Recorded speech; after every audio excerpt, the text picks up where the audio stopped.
Bonjour à tous et bienvenue dans la maille qui murmurait à mon oreille. Je suis Lila, une tricoteuse de Loire-Atlantique et je viens de temps en temps, quand j'ai des choses à vous raconter, brancher mon téléphone pour vous parler soit de mes projets, soit de ce que je suis en train de tricoter. Mais cette fois-ci, ça n'est pas du tout ni de mes encours, ni de mes projets terminés que ouvrages terminés dont je vais vous parler aujourd'hui, mais plutôt de mon stash. Puisque je vous ai expliqué lors de mon dernier podcast qu'effectivement je n'achetais pas de laine depuis quelques mois et que je me pliais à l'exercice de tricoter ce que j'avais en stock, que j'ai acheté plutôt lors de festivals, à vrai dire. Je vais pas très très souvent à des festivals parce que j'en ai pas vraiment dans le coin, pas beaucoup en fait, pas assez à mon goût. Mais quand, vous le savez vous aussi, quand on tricote et qu'on aime ça et qu'on va dans un festival et qu'on tombe amoureux de plusieurs laines, il nous arrive d'acheter parfois de la quantité pour faire un projet entier, un pull, voire deux. Et il suffit qu'on ait 2 festivals dans l'année pour qu'on se retrouve avec 4 quantités laine.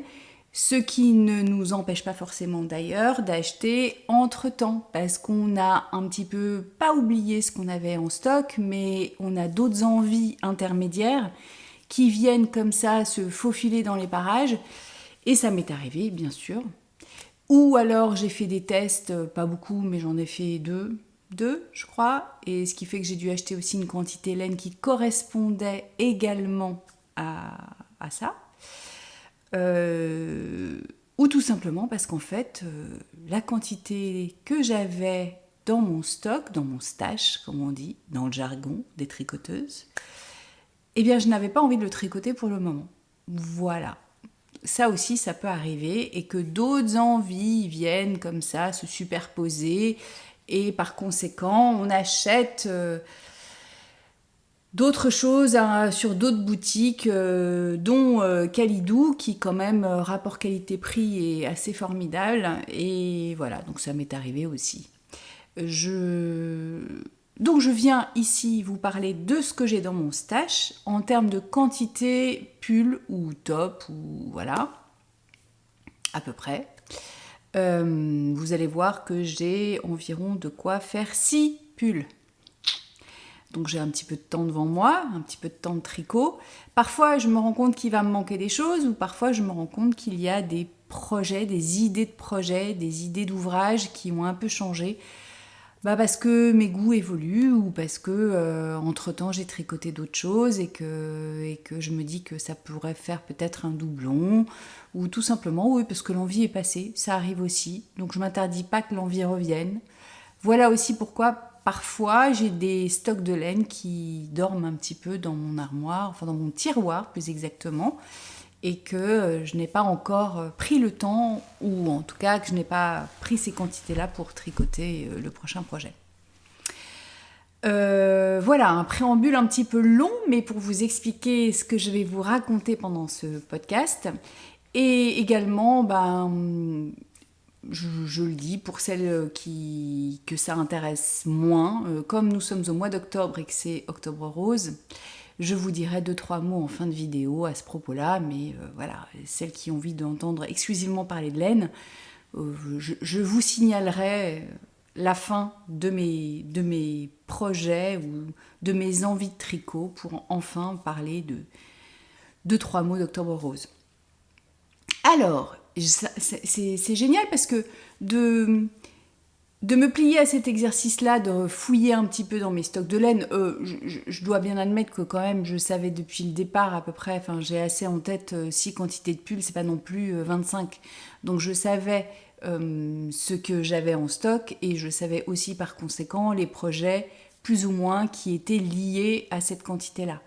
Je me suis en revanche rendu compte, donc comme je vous le disais, qu'il y a des choses qui ont évolué. Bref, restons concis.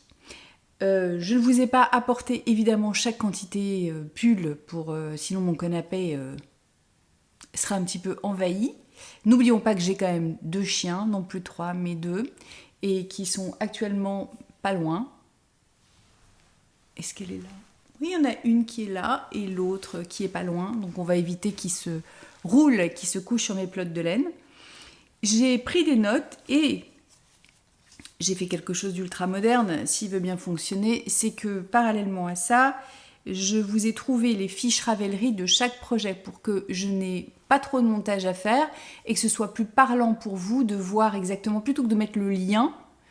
Je vais vous montrer la photo du pull ou du haut, enfin c'est des pulls, hein. Oh non, il y a un gilet aussi, dont je parle, ce qui fait que vous verrez quand même au même moment. Voilà. Alors, on va commencer par le pull qui... Alors, je ne sais pas comment il se prononce. Je note... Moi, j'ai une amie à moi qui avait porté ce pull-là avec cette même laine-là. Donc, j'ai fait tout pareil. Il s'agit du pull Marie-Queue ou Marie-Queue de Elong avec Anna. Alors, c'est pas nouveau du tout, hein. Et on peut le faire avec plusieurs versions. Donc, je vous dis que je vous le montre, mais si je ne vous montre pas, ça n'a pas de sens. Hop. Voilà. Donc, elle le porte relativement cintré. Moi, l'amie en question, pas du tout. Elle l'avait fait avec une aisance positive supérieure à celle du modèle. Ah, vous avez des reflets de ma fenêtre. Je fais au mieux, la lumière est très changeante. J'aime bien cette version-là, qui est un petit peu plus, qui a un peu plus d'aisance positive aussi. Donc, on peut imaginer tout plein de couleurs, évidemment. Donc c'est un modèle que Elong avec Anna a fait avec plusieurs versions. Il y a la version enfant, il y a la version adulte, il y a la version top-down, et je crois qu'elle a fait également la version bottom-up. Donc on peut s'y retrouver.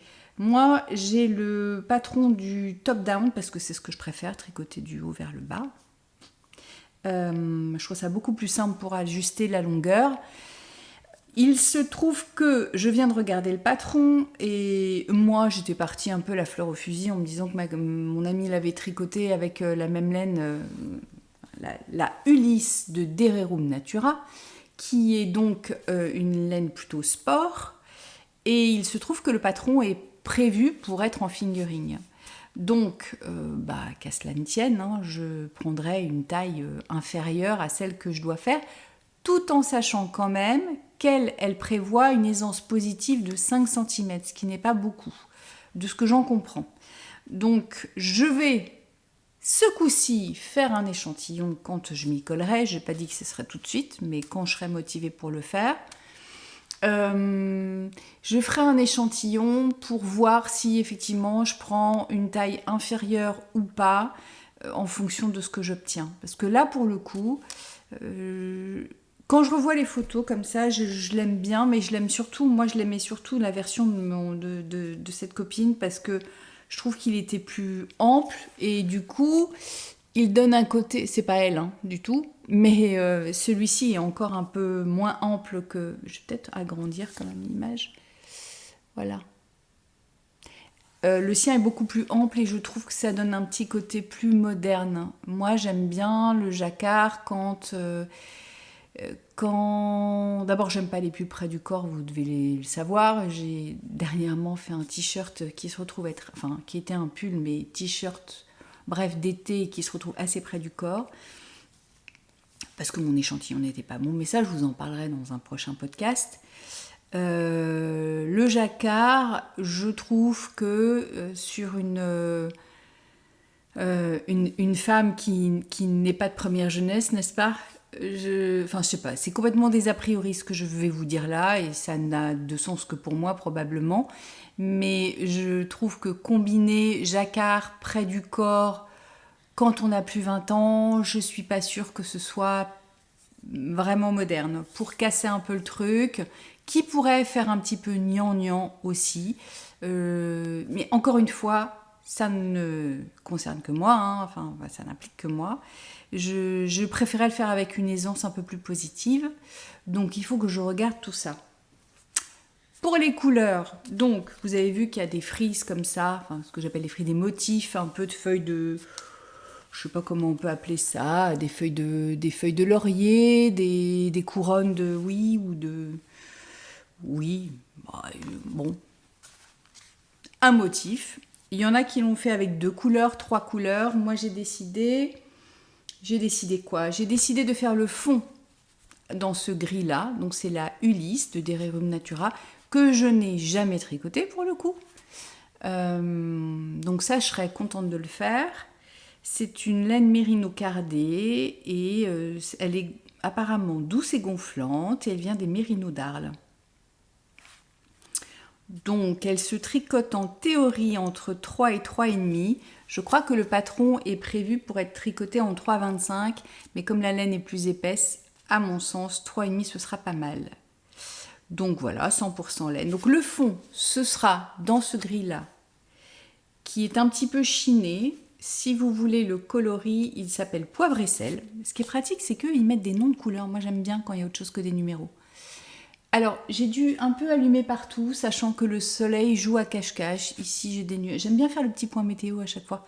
Ben oui, parce que je vous rappelle que je suis en bord de mer et à chaque fois, la lumière est hyper changeante. Donc, j'espère que vous verrez quelque chose.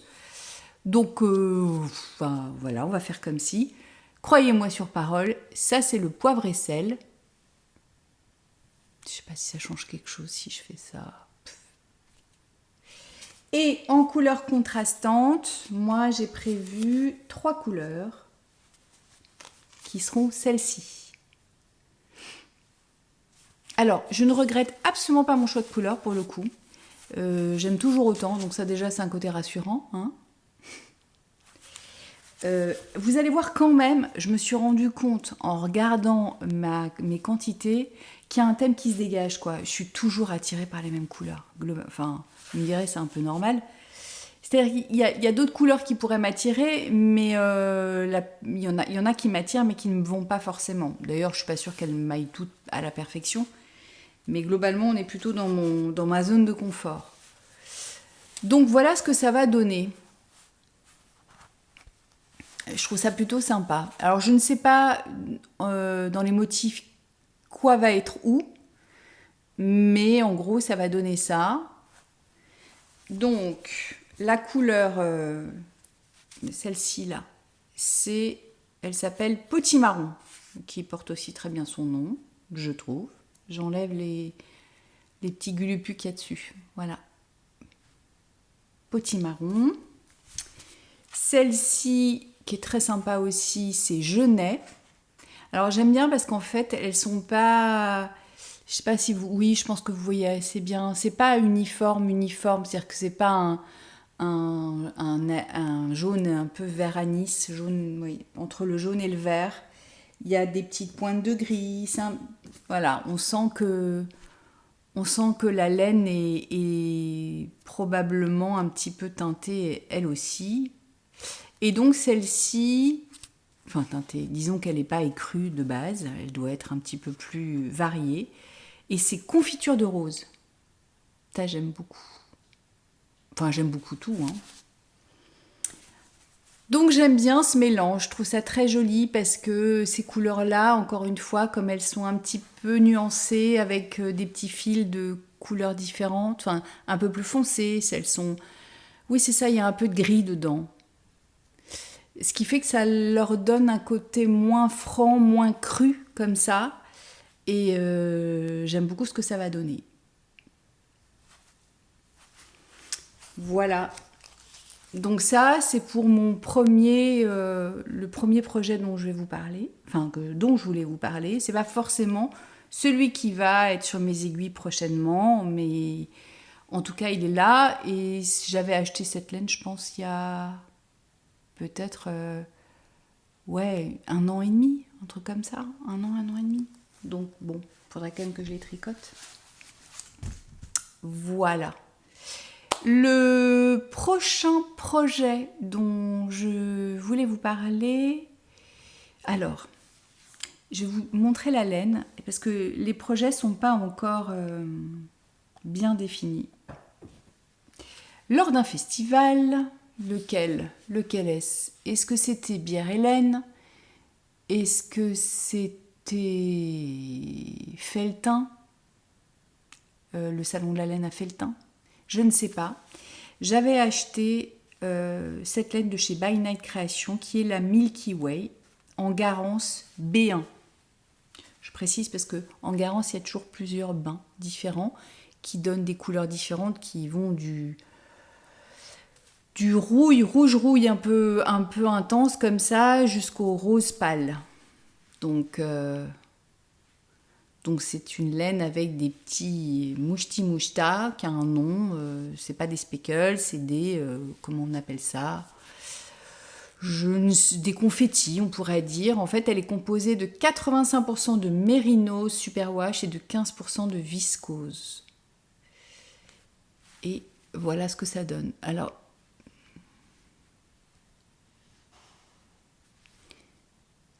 c'est bien, on est vraiment dans les... Pas tout à fait, hein, non, mais on est quand même dans les mêmes genres de teintes, quoi. Un peu brique. J'ai beaucoup de rouge orangé qui vont vers le brique. Donc celle-ci, je me sentais pas de la tricoter seule parce que je voulais, comme il y a des confettis comme ça, je me suis dit que ce serait peut-être un petit peu fragile si je la tricotais seule. Donc je voulais lui trouver un mohair qui aille avec, mais qui ne me ruine pas. Donc ça, j'en ai 3 écheveaux. Et lorsque je suis allée au salon Entre deux Laines du côté de Bordeaux, cette année, j'ai trouvé le fameux mohair et soie que je voulais lui associer, qui sera pas mal du tout, et le voici. Donc ça, je pense, c'est plus pop, c'est un petit peu plus vermillon, un peu plus coquelicot.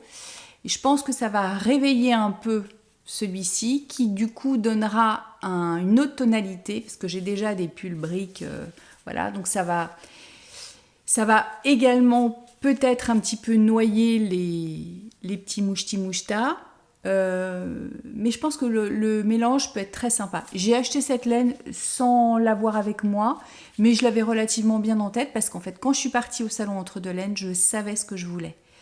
En règle générale, et d'ailleurs c'est mieux que je procède comme ça, quand je vais à un salon, j'essaie de partir avec une idée de projet en tête et de me dire, tiens, bah voilà, je voudrais trouver la quantité pour telle chose. Il m'arrive de flasher sur une laine et de faire l'inverse, bien sûr, mais en règle générale, la majorité des cas, je procède de cette façon-là. Sauf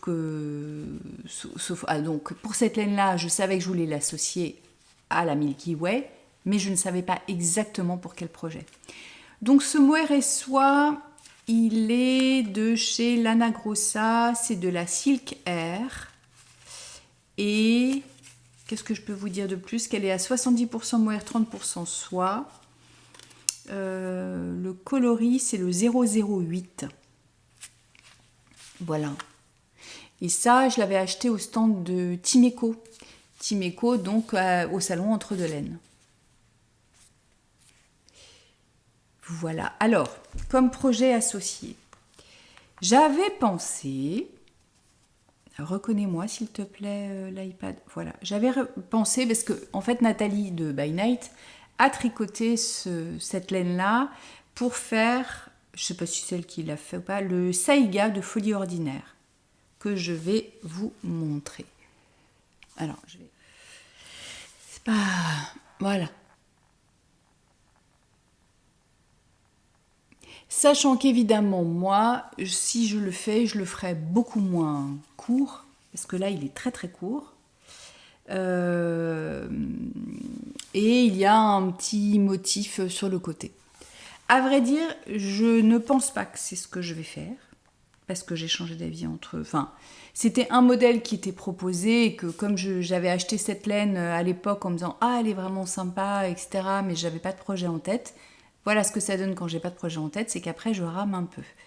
Donc j'ai réfléchi à un autre pull qui me paraît différent de ce que j'ai fait habituellement et qui me plairait bien. C'est le Rib Wave de Johanna Hang, qui est aussi très connu. Hein. Voilà. Et je pense que ça peut être très sympa, ce mélange. Alors, il est travaillé avec une bande de côte. Vous le connaissez probablement.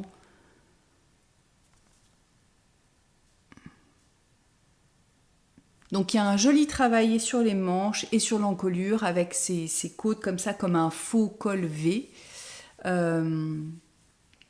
Il me plaît pas mal celui-ci. À vrai dire, je pense que c'est quand même du boulot dans le sens où... mais justement, on ne doit pas s'ennuyer.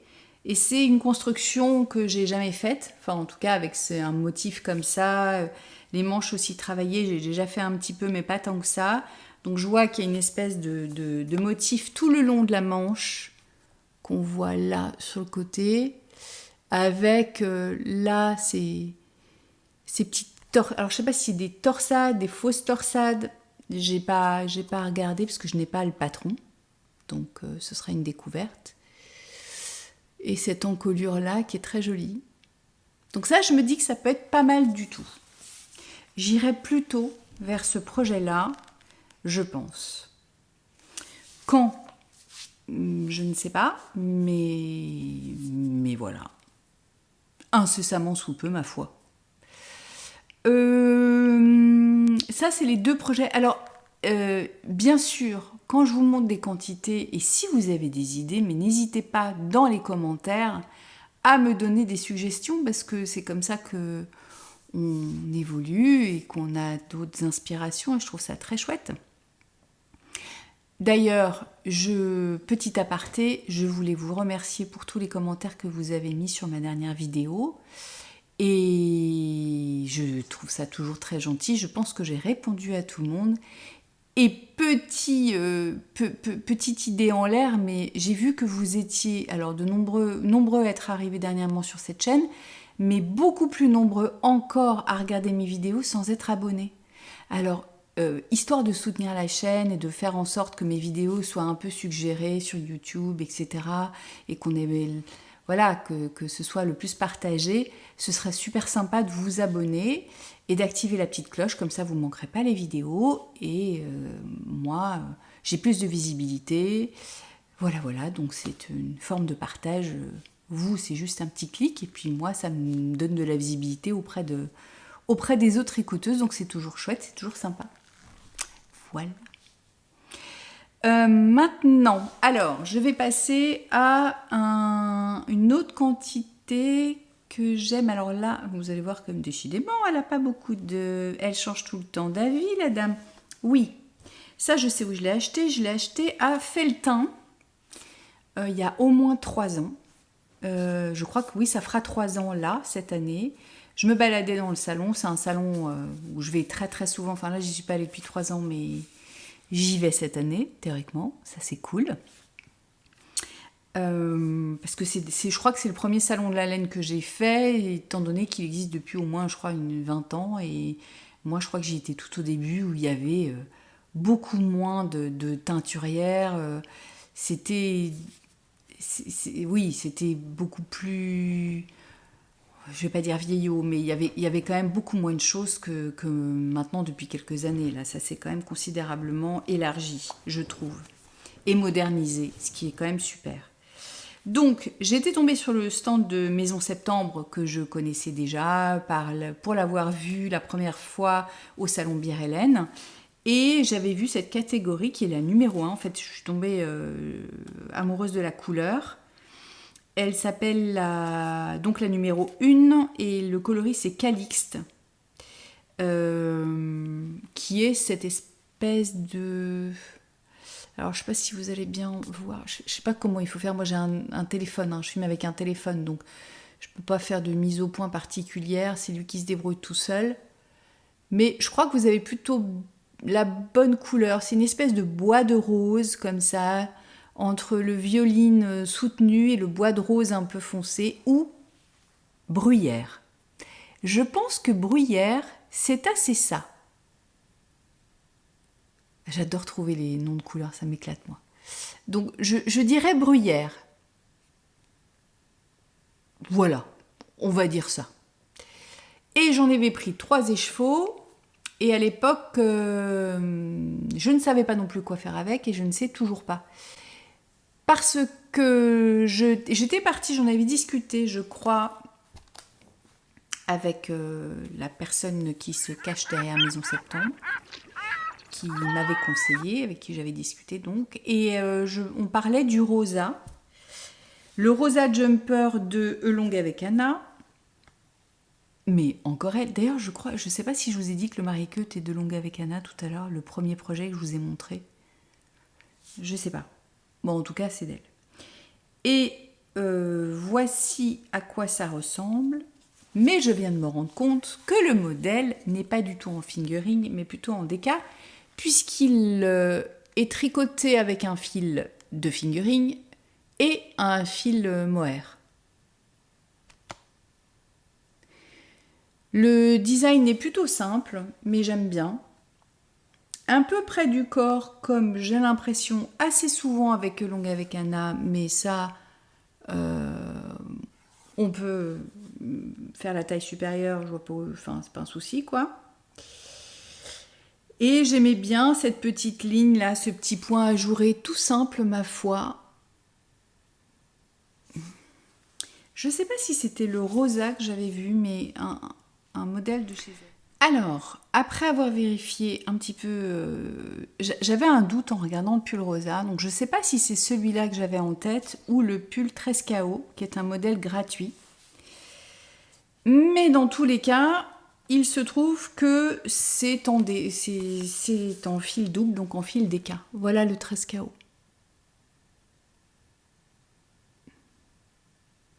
Bon, rien ne m'empêche de toute façon de le faire en fil simple et puis d'augmenter la taille en faisant un échantillon. Ça, c'est pas... voilà. Mais donc, je suis pas du tout... Mais ça, dès le départ, quand j'avais acheté la laine, je savais pas du tout quoi faire. En regardant aussi d'autres modèles, parce que je me suis amusée quand même à chercher d'autres choses, je me suis rendu compte qu'un modèle qui me plaît beaucoup, mais qui est aussi en fil double,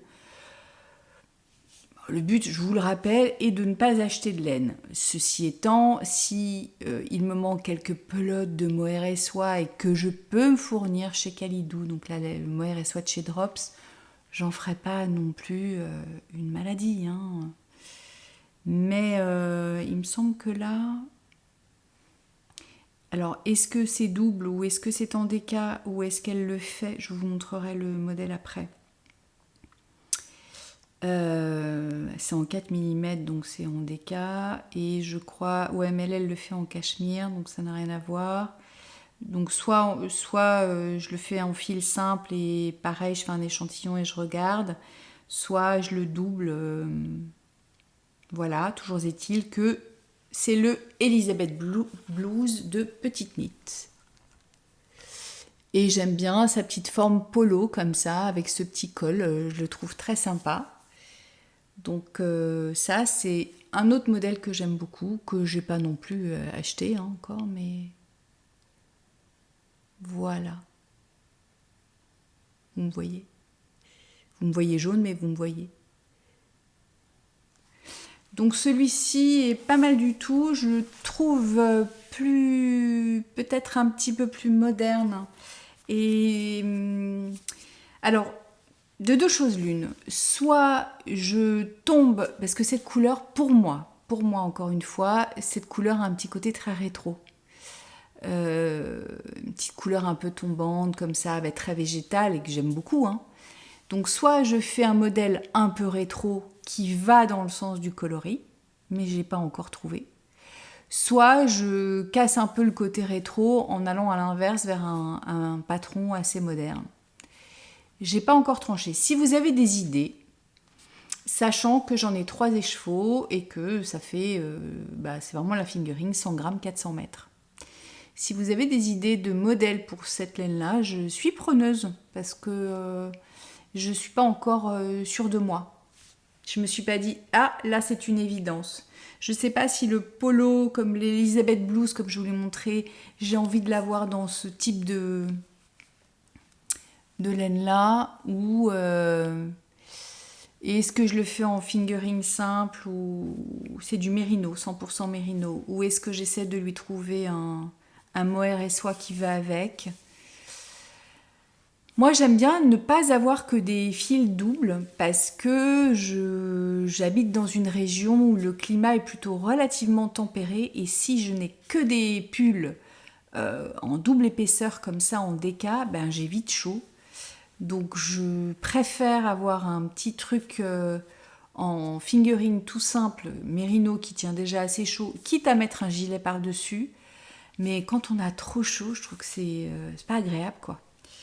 Donc je me pose la question, d'autant que quand on achète en ligne, et notamment sur Kalidou, même si on peut, je le sais, commander des échantillons lors d'une précédente commande, etc., etc., parce que acheter sans avoir vu la couleur en vrai, je trouve ça toujours un petit peu risqué.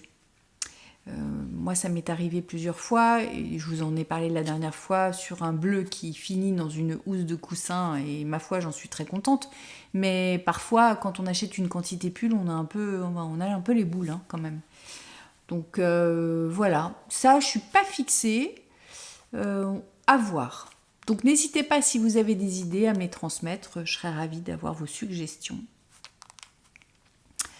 Ensuite, alors, les 3 projets suivants, ouais, parce qu'on a déjà fait 3 sur 6, hein, ça va pas être une vidéo très très longue.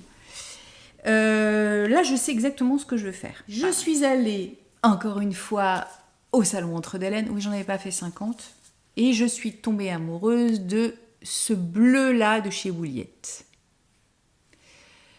J'étais partie avec en tête l'idée de me trouver un vert qui pète et j'en ai fait un pull au printemps dernier. Ben, je l'ai tout de suite tricoté d'ailleurs. Je l'avais trouvé chez Madeleine et Philibert, je crois. Et donc je voulais un vert qui pète et je voulais un bleu roi comme ça, majorel, bon, voilà.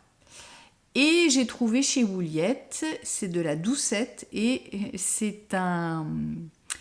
elle s'appelle Miss K. Et je crois que c'est une couleur que Karine de la Miss Knitter avait suggérée. Donc elle porte son nom, enfin Miss K comme Karine. Donc voilà, c'est cool, hein. Et j'avais donc vu ce mohair et soie, mais je n'avais pas la fingering qui allait avec et je voulais pas le tricoter toute seule. Donc la bonne idée d'avoir Timeco sous la main, c'est que on peut se permettre d'acheter une quantité pull chez un teinturier et acheter l'autre quantité dans une mercerie un peu plus classique où les prix vont être un peu moins importants.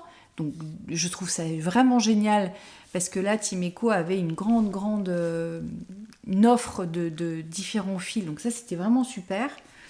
Et donc je suis venue avec mon écheveau. Et j'ai trouvé de l'alva de Filcolana, qui est 100% alpaga, de ce bleu-là. Et c'est super. Donc j'espère que les couleurs ne seront pas trop ternes, mais encore une fois, je ne peux pas faire mieux. Voilà.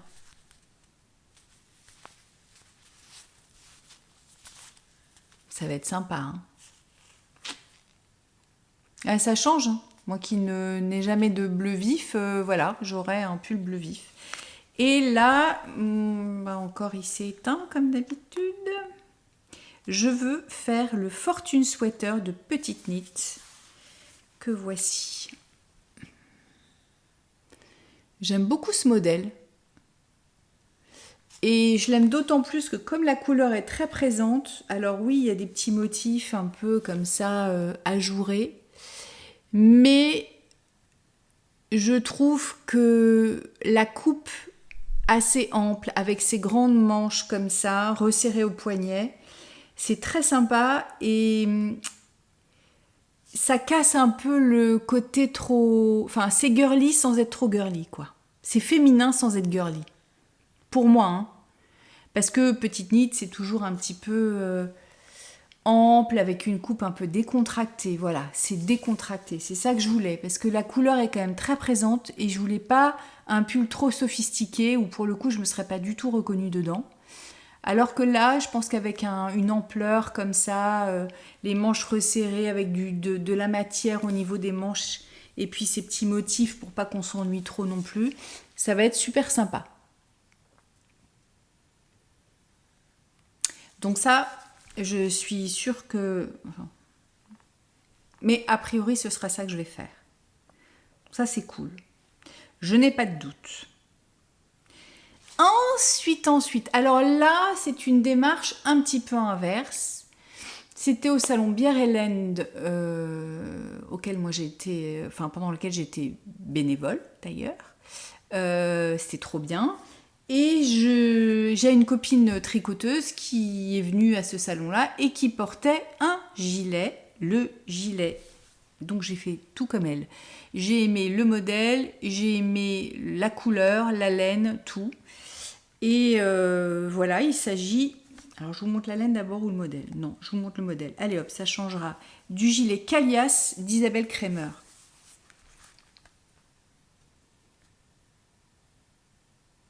Alors, c'est un gilet qui est, je pense, un petit peu long à tricoter parce qu'il a une bande côte comme ça, de chaque côté en bas. Et surtout dans dans le dos. Voilà. Mais je le trouve très sympa. Il y a une version cropped que moi je ne ferai pas, mais je vous la montre quand même.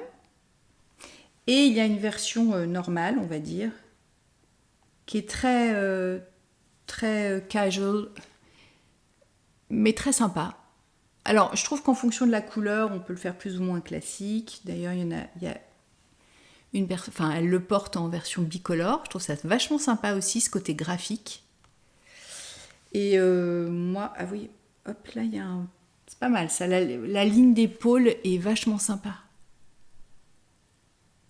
Je trouve ça super, entre la bande d'encolure qui démarre, la ligne d'épaule là, et le dos. Alors je crois que cette copine m'avait dit qu'il était assez long à tricoter, forcément, parce qu'avec un dos qui est totalement en côte, bon, on se doute bien que ça va pas prendre 2 jours. Mais écoutez, je trouve très beau. Et là, on va voir qu'il y a encore un thème qui... Hein, mais bon...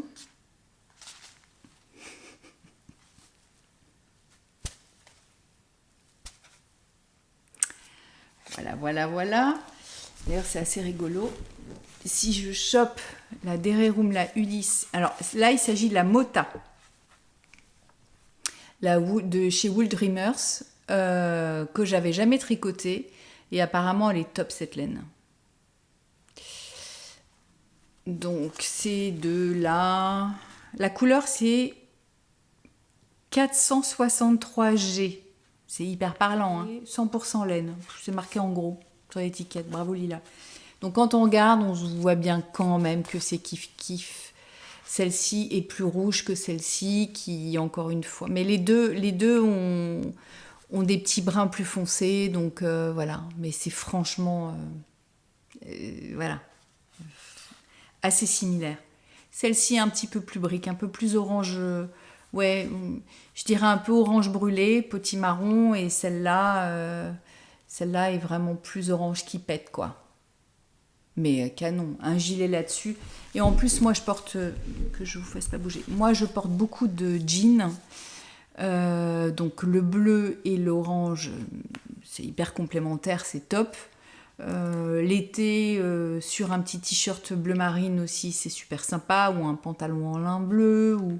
Voilà, moi, je trouve ça canon. Vraiment. Donc ça, je le ferai. Je sais pas quand, mais en tout cas, j'ai vraiment la quantité pour le projet, j'ai tout ce qu'il faut. Donc, c'est la Mota et le gilet, c'est le gilet Calias d'Isabelle Kremer. Et nous arrivons au dernier projet. Alors là, c'est un projet que je vais tricoter avec Karine, la Miss Knitter. C'est elle qui m'avait offert le patron pour mon anniversaire, je crois. Et d'ailleurs, je lui fais des bisous si elle regarde cette vidéo. Et donc, on s'était dit qu'on tricoterait ensemble. Il s'agit du Sorel. Hop. De Wool Pine. Que tout le monde connaît, que tout le monde a sans doute fait 20 fois, mais pas moi. Voilà. Alors, moi, je vous montre une photo, on voit un petit peu plus près... hop.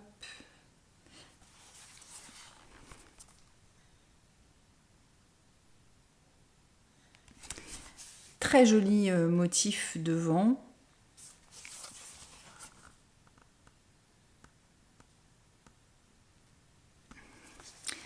Le seul bémol, mais on en a discuté toutes les deux, c'est que moi je ne veux pas faire une encolure aussi près du cou.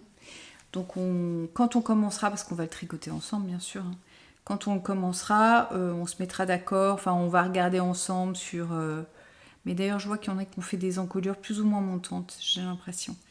Je pense qu'on prendra une taille, en tout cas moi je prendrai une taille supérieure pour l'encolure, pour le nombre de mailles à monter, et ensuite je rattraperai la taille qui me correspond, histoire de retomber sur mes pattes. Toujours une aisance, je sais pas avec quelle aisance. Alors là c'est pareil, il est censé être en DK, mais moi je vais le faire en fingering.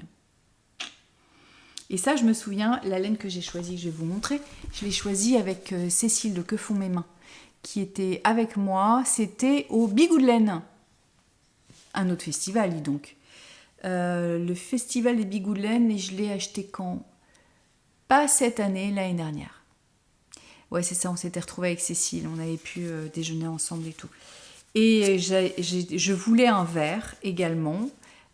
Pas fort, plus ou moins uni, et je suis tombée amoureuse de cette laine-là de chez Célène. C'est la fingering, donc 60% mérino, 20% yaka et 20% soie.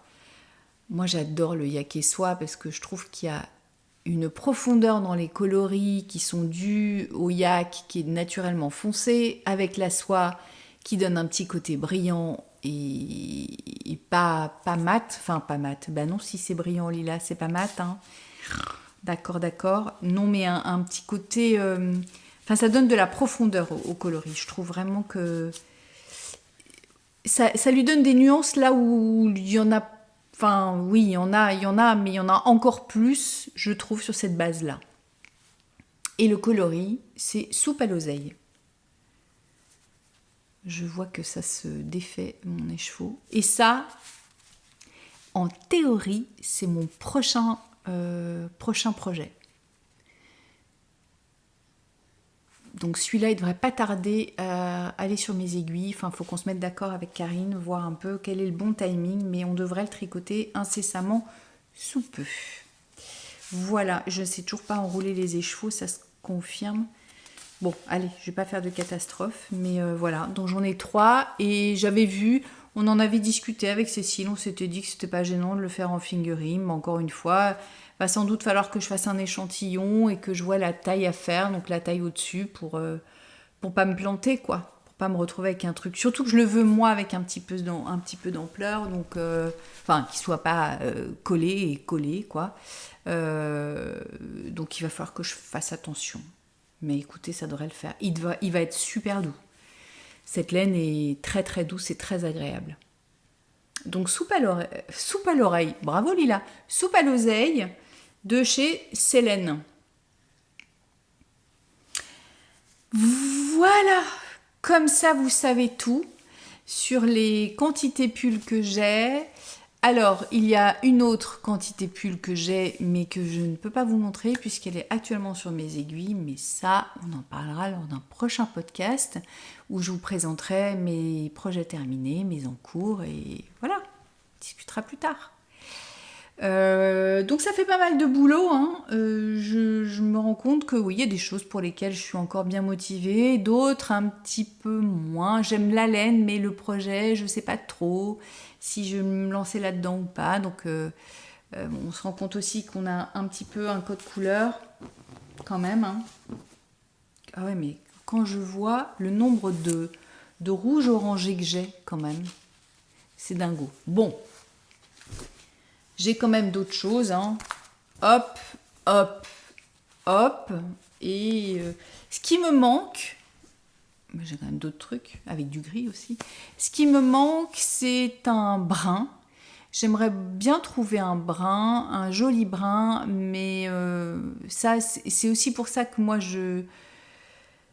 Je retourne vers ma zone de confort parce que je sais que ces couleurs-là me vont plutôt bien au teint et je prends pas de risques, ça me donne bonne mine, ça pour les brunes c'est plutôt sympa, c'est facile à porter parce que c'est pas non plus un rouge qui claque trop donc quoique celui-ci...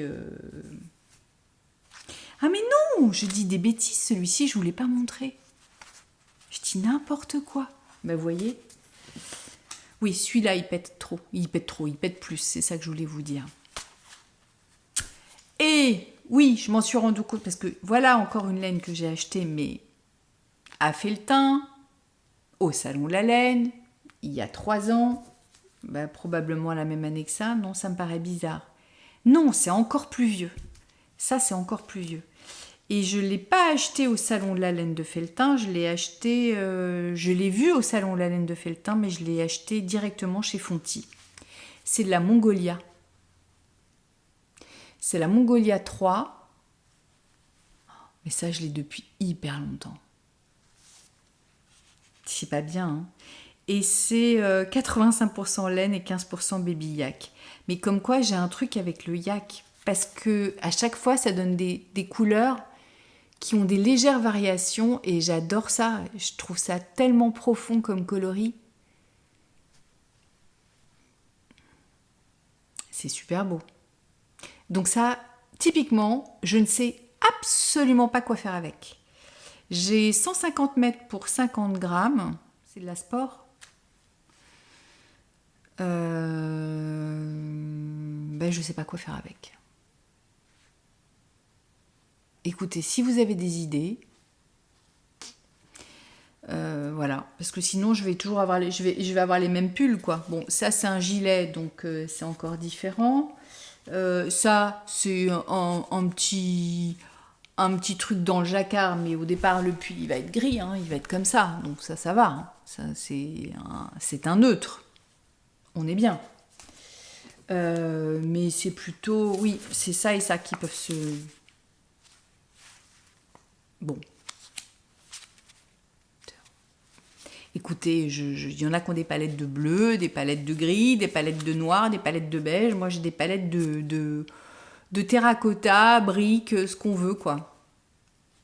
Mais ouais, non, j'ai pas d'idée pour cette laine-là. Bah écoutez, n'hésitez pas si vous avez des idées. Si vous avez déjà tricoté la Mongolia 3, elle a l'air très sympa. N'hésitez pas. En tout cas, je trouve ça très sympa quand je les vois comme ça, toutes les couleurs. Je suis pas déçue. Et je vous disais avant de réaliser que j'avais la Mongolia, que la couleur que j'aimerais bien trouver, c'est un brun. Éventuellement, parce que j'en ai pas.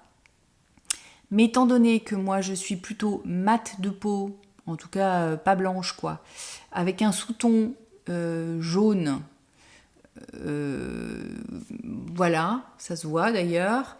Si je prends un brun qui tire sur le jaune, ça me donne l'air malade. Et il faut que je trouve un marron chaud qui soit lumineux. Ça, je trouve que c'est souvent risqué sans voir la laine. Et je me rends... Enfin, tous les bruns que j'ai vus jusqu'à présent en photo comme ça n'étaient pas forcément... ne paraissaient pas suffisamment flatteurs pour moi. D'ailleurs, je me suis fait un petit peu avoir, enfin avoir non, mais j'avais tricoté un grand gilet que j'aime beaucoup sa forme, avec un coloris qui s'appelait le Darjeeling, je ne sais plus quelle laine c'est. Elle est très connue d'ailleurs, c'est pas je me demande si c'est pas chez Dererum encore. Et c'est un coloris qui sur la photo paraissait un peu caramélisant, entre le bronze, un peu bronze. Et il tire un peu trop sur le jaune, sur le vert jaune. Et sur moi, je trouve que c'est pas ce qu'il y a de plus flatteur. Alors, je le porte, mais typiquement, mon mari trouve que il aime pas du tout la couleur. Et il me dit que c'est pas ce qu'il y a de mieux. Bon, j'adore le gilet. En plus, il est hyper long. C'est un truc qu'on avait fait en cale. Il est vraiment beau. Mais ça dépend vraiment du sous-ton qu'on a. Et j'ai aussi une quantité pull. Ah, ben je vais vous la chercher. Restez là. Preuve à l'appui, mes amis. Ça, c'est une quantité pull que j'avais achetée il y a hyper longtemps. Je pense que ça fait bien 4 ans. Il s'agit de la Camarose, la Manestrale, qui est du 68% baby alpaga, 12% mérinos, j'imagine, mérinoul, je ne sais pas ce que c'est, 16% polyamide et 4% polyester. Et j'aimais beaucoup, j'avais vu ça sur Instagram, une fille qui avait fait, j'étais tombée dessus, elle avait fait un pull, une petite blouse comme ça, un pull léger, que j'aimais beaucoup, et elle était blonde avec le teint plutôt clair rosé, et cette couleur lui allait super bien parce qu'en fait il y a un fil qui brille dedans. Je sais pas si vous... Ah, peut-être que vous verrez un petit peu, ouais. Et je m'attendais à ce que ce soit plus caramélisant que ça. Je me suis dit qu'avec le fil doré, ça allait être super lumineux, mais ça, typiquement, je ne suis pas sûre que ça m'aille bien. En même temps, je l'ai remis là dernièrement sous mon visage et je trouve que c'est pas pire. Mais j'ai peur que ce soit un peu terne. Moi, j'ai très envie de faire la Cloud Blues de Petite Knit. Ça fait hyper longtemps que j'ai envie de la faire. Et je cherche un fil, mais typiquement... Ah ben, je peux peut-être vous la trouver. Elle est quand même... L'encolure est assez... J'ai une petite encolure légèrement bateau, mais elle est quand même assez près du cou. Donc, enfin, assez près du visage pour le coup. C'est une encolure pas hyper dégagée. J'aime beaucoup les manches comme ça, larges, pouf, avec ce petit rouloté sur les manches et sur l'encolure. Je trouvais ça hyper sympa. Donc ça, j'avais très envie de la faire, mais je me demande si c'était pas pour faire ça que j'avais acheté cette laine au départ. C'est bien possible.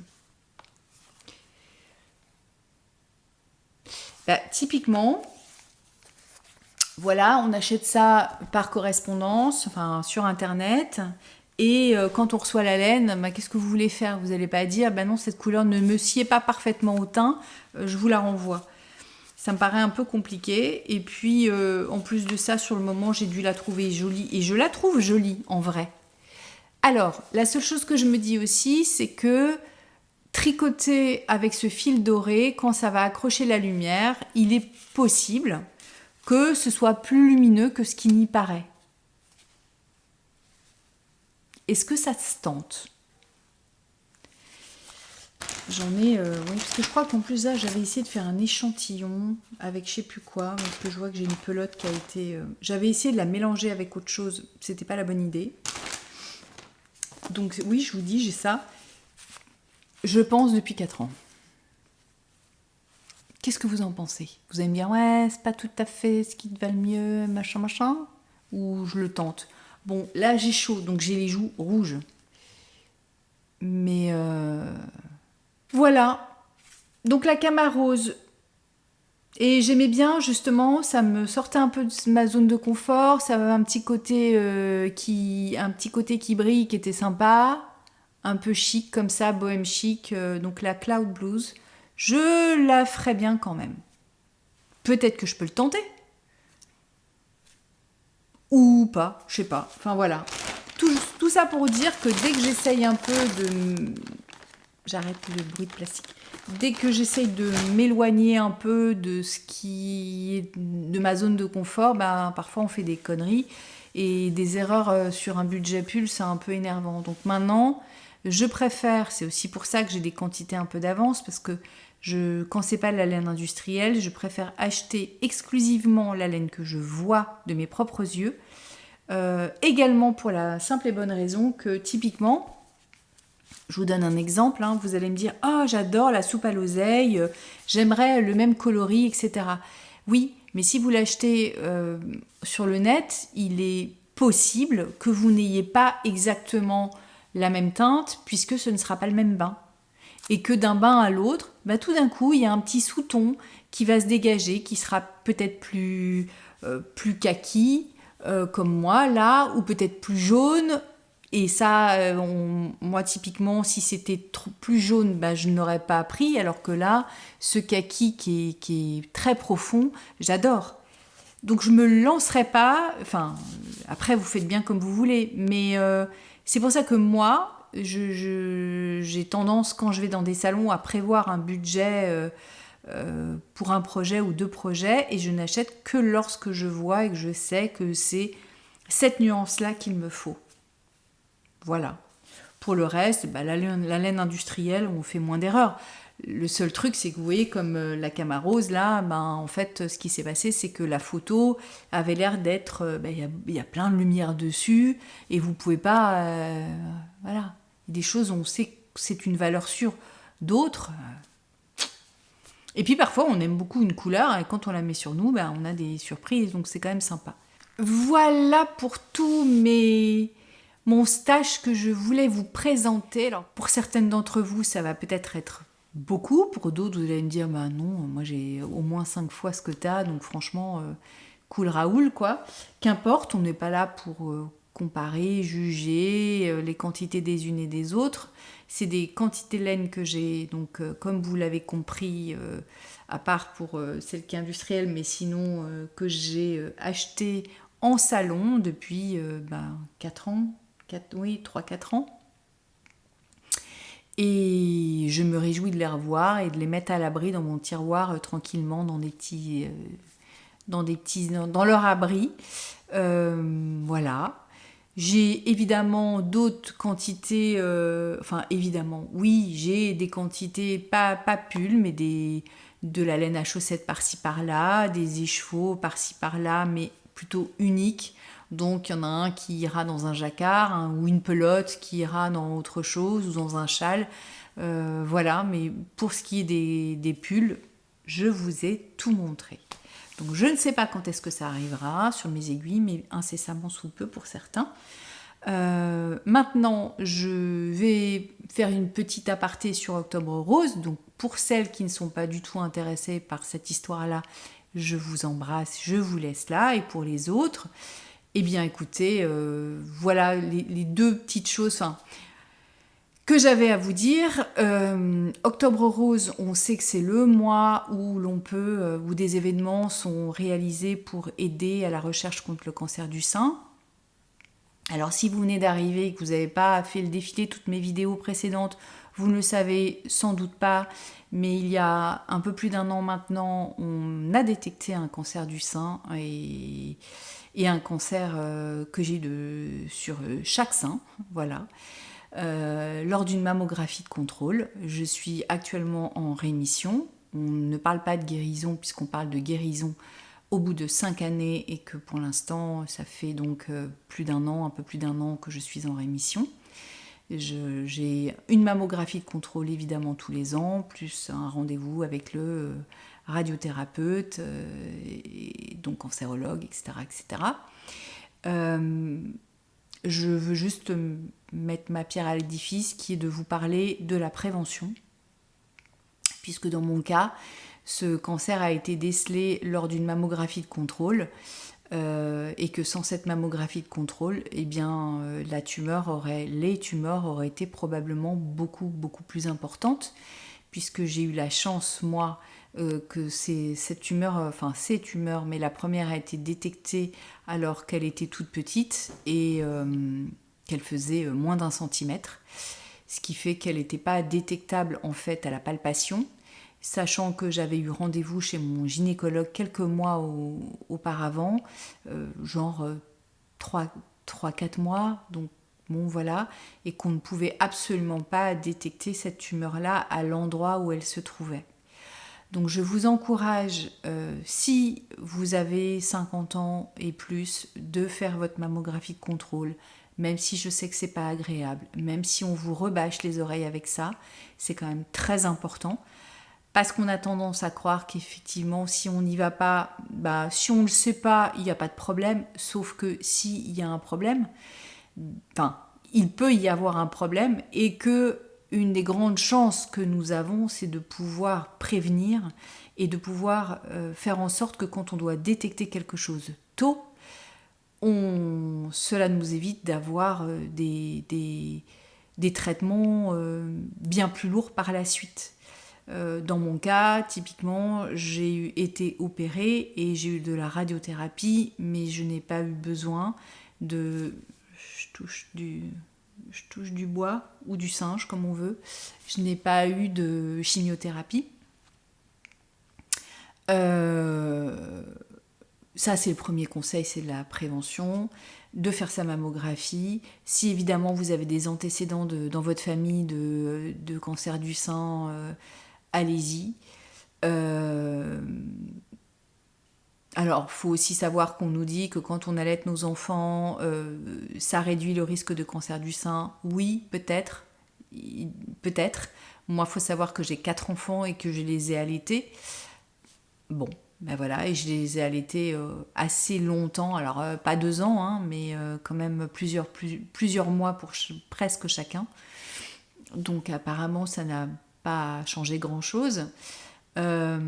Si aussi, on en parle peut-être un peu moins, mais pour les tumeurs, parce qu'il y a des tumeurs comme celles que j'ai eues qui ne sont pas détectables à la palpation. En revanche, vous pouvez aussi vous regarder dans le miroir et faire attention. Si vous avez un changement de forme de sein, si vous remarquez que votre mamelon est un petit peu différent d'habitude, si vous voyez qu'il y a comme à la lumière un creux dans la poitrine qui n'était pas là avant, ou une bosse, quelque chose de bizarre.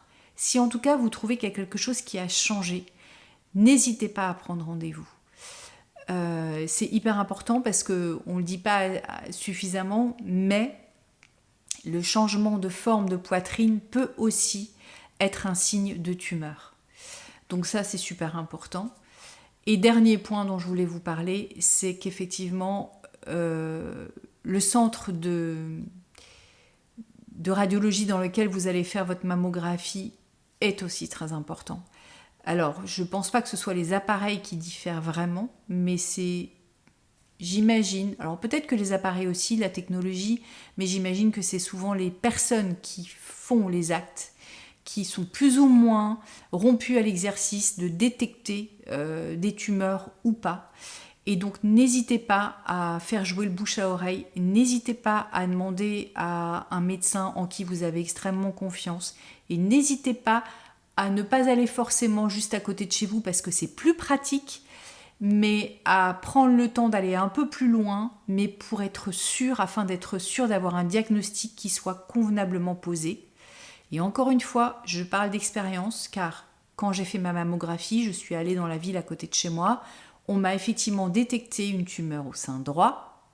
Et quand je suis allée à l'ICO, qui est le centre de cancérologie de l'Ouest, donc à Nantes, qui se trouve être à 1 heure de chez moi, j'avais rendez-vous avec la cancérologue chirurgien qui m'avait été attribuée, puisque vous avez un rendez-vous, vous ne savez pas exactement avec qui. J'avais fait une biopsie tout de suite au centre de radiologie, donc ça, ils ont été très très bien.